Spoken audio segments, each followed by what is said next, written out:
Nouvelle-Calédonie, actualité. Remaniement du gouvernement Borne en France cette nuit pour nous. Parmi les secrétaires d'État, Sonia Backès, nommée secrétaire d'État en charge de la citoyenneté sous l'autorité de Gérald Darmanin auprès du ministère de l'Intérieur. Nos élus locaux ont réagi, vous les entendrez dans cette édition. Plus de 900 visiteurs au salon de l'orientation et de l'insertion professionnelle à Pandémie aujourd'hui. Pour cette 14e édition, 75 exposants, parmi eux des jeunes ou des élèves. Nous avons rencontré Abigail, venue présenter sa filière. À ce que parler de jeune à jeune fonctionne, vous le verrez dans cette édition. La maison du livre est-elle en danger? Ces subventions pourraient être supprimées dès l'an prochain. Certains acteurs de la filière livre montent au créneau. Qu'en est-il vraiment? Réponse dans quelques instants dans le dossier de la rédaction. Même pour ceux qui sont valides, il y a peut-être des difficultés que nous, personnes en situation de handicap, on ne se rend pas compte. On peut faire des choses, il faut juste se donner les moyens.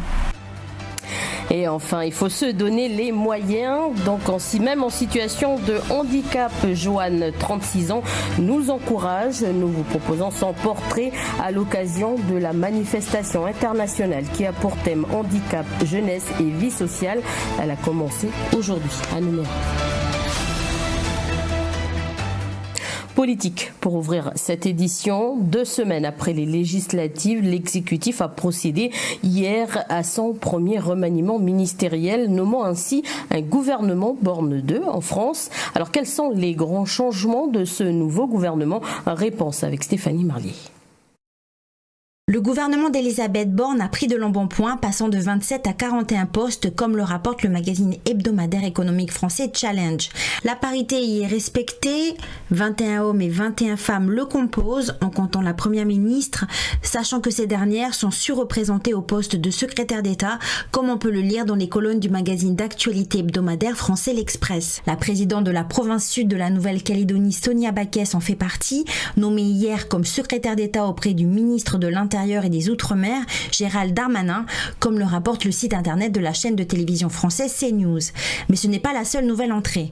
Une vingtaine de ministres sont novices à leur poste. C'est le cas de l'ancien urgentiste François Braun, nommé ministre de la Santé, du patron de la Croix-Rouge Jean-Christophe Cambe aux solidarités et personnes handicapées, de Caroline Cailleux aux collectivités territoriales, de Carole Grandjean à l'enseignement et formation professionnelle et enfin de Laurence Boone aux affaires européennes.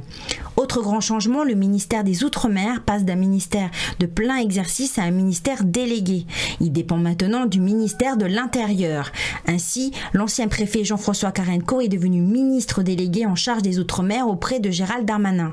De nombreux députés ont été nommés ministres, comme Roland Lescure, nommé à l'industrie, ou encore Olivier Becht, nommé ministre délégué chargé du commerce extérieur. Ce nouveau gouvernement compte également davantage de ministres issus de formations alliées à la majorité présidentielle. Ainsi, 4 ministres représentent le MoDem de François Bayrou, le mouvement Horizon d'Édouard Philippe compte désormais 2 représentants et enfin le mouvement Agir occupe quant à lui 3 postes.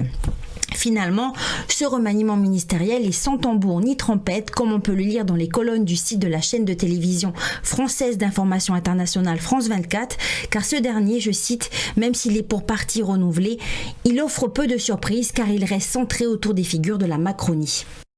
Voilà, et vous venez de le voir, Sonia Backès a été nommée secrétaire d'État en charge de la citoyenneté sous l'autorité de Gérald Darmanin auprès du ministère de l'Intérieur. Sur son compte Facebook, elle déclare qu'elle est heureuse de travailler aux côtés de Gérald Darmanin. Elle dit aussi qu'elle conservera, je cite, son mandat local à la province sud. Au pays, les réactions ne se sont pas fait attendre. On écoute Jean-Pierre Djaïwe, porte-parole du PALICA, suivi de Guy-Olivier Cueno pour l'avenir en confiance. Les choses risquent de se compliquer davantage parce qu'encore une fois, l'État marque par la nomination de Mme Backès au secrétariat d'État sa volonté de maintenir coûte que coûte la Calédonie dans la France. L'impartialité de l'État et des membres du gouvernement de la France commanderait à ce que Mme Backès ne s'occupe pas du dossier calédonien.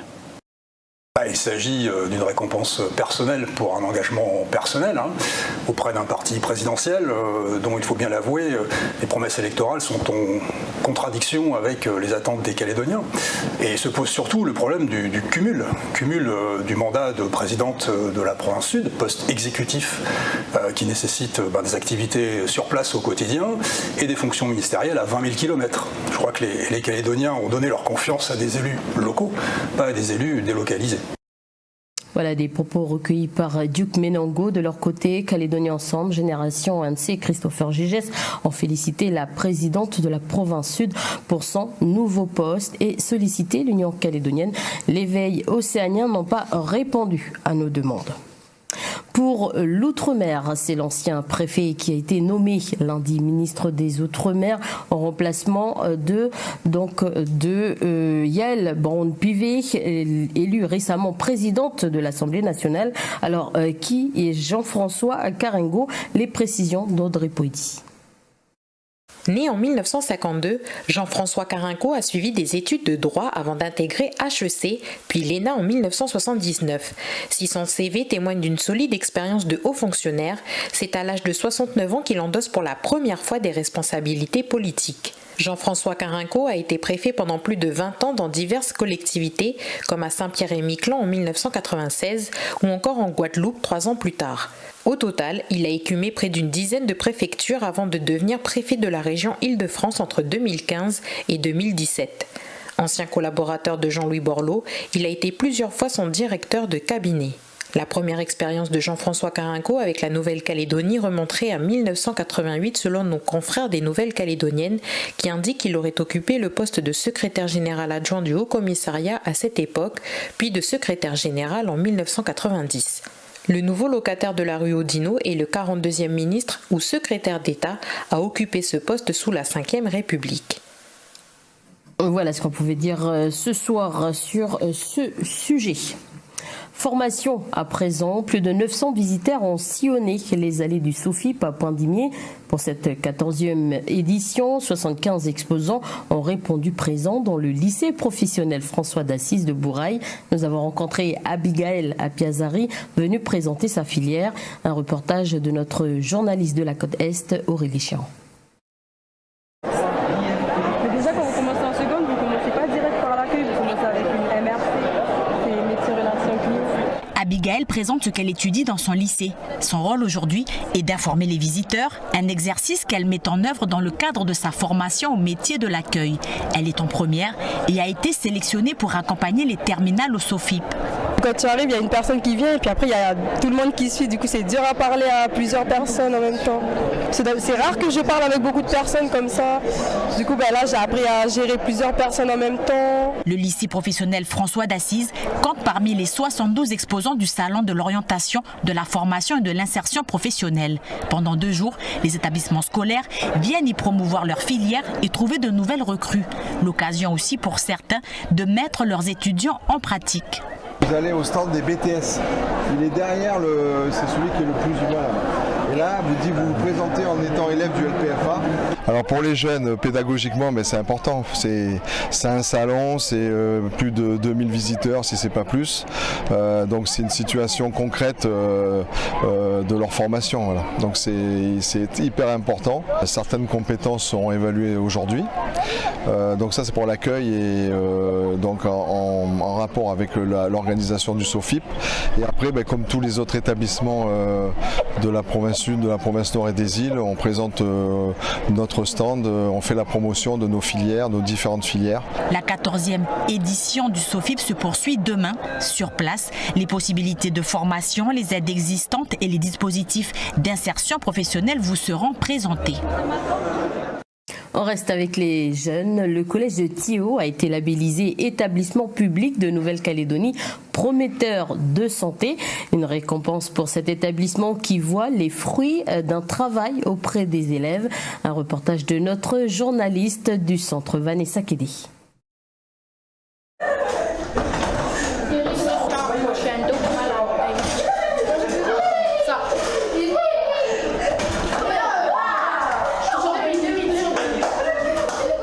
Le baby-foot est une des nombreuses activités proposées aux élèves pendant la pause méridienne. Dorlan est en 4e et ça fait 3 ans qu'elle participe à ces activités. C'est net, j'aime bien parce que ça nous occupe.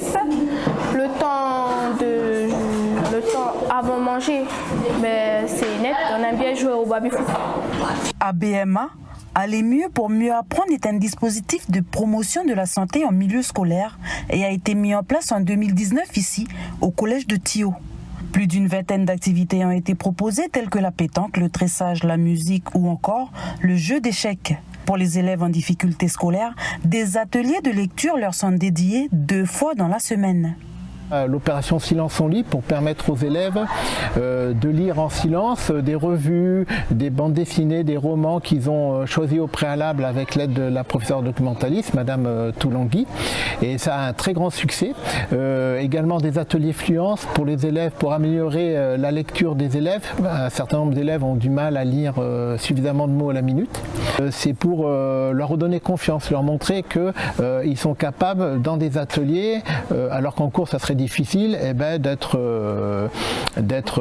autonome, dynamique, montrer qu'ils sont capables de faire des choses. Il y a également des ateliers sur la compréhension et des soutiens en mathématiques. La mise en place de ces ateliers est née à la suite d'un constat fait au sein de l'établissement sur le comportement des élèves. Par la suite, les professeurs, les élèves comme les intervenants réfléchissent ensemble de manière à trouver des solutions. Ces actions sont animées par l'équipe enseignante, des intervenants extérieurs tels que la mairie ou encore les artistes de Tchor. On a noté de fortes améliorations par rapport à ce qu'on avait vu en 2019 jusqu'à maintenant, en 2022. On a vu que les automatismes ont été créés dans le comportement, et dans surtout la réflexion. Et puis après, on va dire le bien de soi-même. Le 13 juillet, les parents d'élèves seront invités à prendre un café au sein de l'établissement pour échanger sur le thème du prochain projet qui portera sur la violence verbale et physique dans le collège, mais parce que cette violence touche aussi les tribus et les quartiers. Voilà, vous l'avez entendu dans le précédent sujet, des ateliers lecture sont organisés pour les élèves en difficulté. À Nouméa, certains acteurs de la filière livre montent au créneau car la Maison du Livre pourrait voir ses subventions supprimées dès l'an prochain. Selon eux, c'est tout le secteur du livre qui est en danger de mort. Qu'en est-il vraiment? Nous sommes allés à leur rencontre dans le dossier de la rédaction.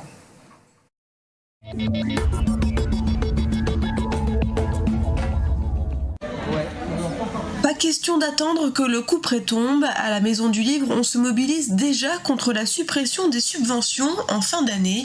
La survie de l'association en dépend. La difficulté aujourd'hui, c'est de payer le fonctionnement de la Maison du Livre, même si on a un tout petit fonctionnement. Maintenant, les budgets sont tellement restreints que voilà. Et en fait, notre difficulté, là où on alerte, c'est que si ce poste à la Maison du Livre disparaît, en tout cas si la Maison du Livre disparaît, c'est toute l'économie du livre derrière qui risque d'être mise à mal, qui est très très fragile. Et moi, je dis toujours que l'économie du livre, c'est une économie comme les autres, qui en plus est vertueuse, parce que derrière, il y a de l'éducation, parce que derrière, on apporte un savoir, on ne vend pas des aspirateurs. Et du coup, on aurait tout intérêt à développer cette filière d'un point de vue économique. On la développe pour l'agriculture, on la développe pour l'agroalimentaire. Pourquoi on la développerait pas pour le livre? La Maison du Livre organise chaque année le SILO, le Salon international du livre océanien. Elle offre aussi de la visibilité aux auteurs ou aux éditeurs locaux qui publient ensemble environ 10 ouvrages par an. Alors la perspective de la fermeture de la Maison du Livre mobilise tout le secteur. Oui, pour moi, ce serait un vrai problème tout de suite, immédiatement. Il y aurait un impact en termes de visibilité, justement, en termes de lien aussi entre différents partenaires. Donc tout ça, c'est très utile et je ne pourrais matériellement pas le faire toute seule, c'est certain. J'ai publié des auteurs grâce à la Maison du Livre parce qu'ils m'ont renvoyé ces personnes et effectivement leur texte m'a plu et j'ai pu les éditer. Du côté du gouvernement, on envisage à minima de revoir les missions de la Maison du Livre. Pour autant, le manque de subventions se fera sentir, c'est une certitude, comme dans le reste du secteur culturel. L'objet, c'est que le développement culturel, c'est aussi et surtout la compétence des provinces. Donc il faudrait peut-être aussi que la maison du livre se tourne vers les 3 provinces. D'autre part, il ne faut pas qu'on néglige aussi l'apport de l'ensemble des acteurs de terrain qui font de la pratique tous les jours sans forcément avoir besoin de financement. Je pense au sculpteur qui est sur Otio, je pense aux différentes mamans qui tressent sur les îles par exemple, où voilà, ils participent aussi au fait de pouvoir continuer à valoriser notre patrimoine culturel et investir plusieurs espaces de diffusion, de création, avec pas forcément un besoin de financement. Donc voilà, ça doit aussi quelque part nous servir de leçon dans les moments durs. Ma motivation, c'est de permettre à des auteurs calédoniens de s'exprimer, de donner leurs pensées, de donner à voir, à entendre leurs pensées, leurs mots. Et ça, c'est incontournable. On ne pourra pas arrêter de faire ça, c'est pas possible. Voilà. D'ailleurs, dans votre émission Ça vous parle, ce soir on se penche sur les finances du monde de la culture et des artistes. Manuel Touraille, directeur du REX, Ludovic Luchez, plutôt scénographe et vice-président du syndicat seront les invités de Blandine Guy et juste après cette édition. Handicap, jeunesse et vie sociale. Voici les thèmes de la manifestation internationale organisée localement par le collectif Handicap à partir d'aujourd'hui. Conférences, films, expositions, autant d'occasions d'appréhender la question de l'intégration à la vie sociale des jeunes en situation de handicap. Et à l'occasion du lancement de cette semaine d'atelier, nous avons rencontré Johan qui expose ses peintures durant la manifestation. À 36 ans, il a décidé de se consacrer à l'art et à la sensibilisation du grand public. Un reportage d'Océane Dacunha et Corentin Moge.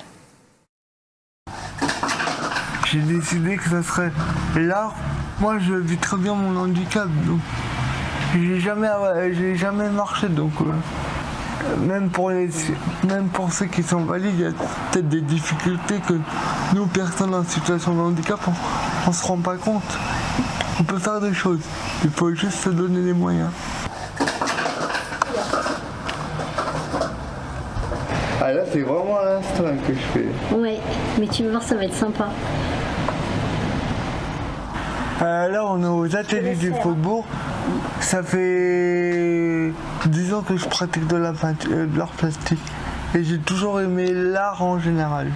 Ça fait du bien de lâcher prise et ça permet de s'évader un peu du quotidien. Comme ça, tu vois. Ouais, je pense que tu préfères Ok. Et toi? Moi, j'aime les deux. Moi, j'aime pas faire comme les autres, j'aime sortir un peu du moule. Et j'aime bien parler du handicap aussi. Parce que mon handicap, il est là, donc faut en parler. Mais faut pas en jouer. Il est comme tout artiste, il a une écriture. Il est très libre. Il lâche prise, ça c'est une grande qualité. Alors je ne sais pas si c'est dû à son handicap ou si c'est dû à son caractère, c'est sûrement un mélange des deux. Mais cette capacité à lâcher prise, il y a beaucoup d'artistes qui aimeraient l'avoir. Il faut faire ce qui nous plaît dans la vie, voilà. C'est ça le message aussi que je veux faire passer, c'est faut faire ce qui nous plaît dans la vie. Voilà.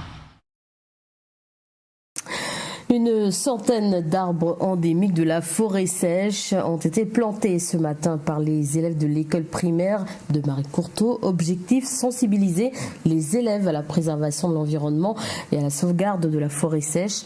La forêt sèche calédonienne est en voie de disparition. Un reportage de Michel Pimbé. On a vu en classe qu'en fait avant, il y avait de la forêt sèche jusque dans le parking de l'école Gervolino. Et donc là, on va essayer de lui redonner un petit peu plus d'espace. Voici la classe de Lily aujourd'hui. Cette forêt sèche se trouve derrière son école. Avec ses 43 camarades, chacun doit planter 2 arbres endémiques pour agrandir et préserver la forêt sèche. Pour planter, il y a 4 étapes, d'accord ? Ces 4 étapes, il faut à tout prix les respecter et je compte sur vous pour être consciencieux, méthodique et faire ça avec tout votre cœur. Une fois les explications données, place à la pratique. Et là, si c'est tout bas, elle va couler par là et elle va pas aller vers les racines. Donc là j'ai mis la gelée et là je suis en train d'un peu mélanger avec la terre. C'est bien. Très bien. On a beaucoup appris les insectes, comment a appris les différentes espèces d'arbres, endémiques à la Nouvelle-Calédonie, voilà.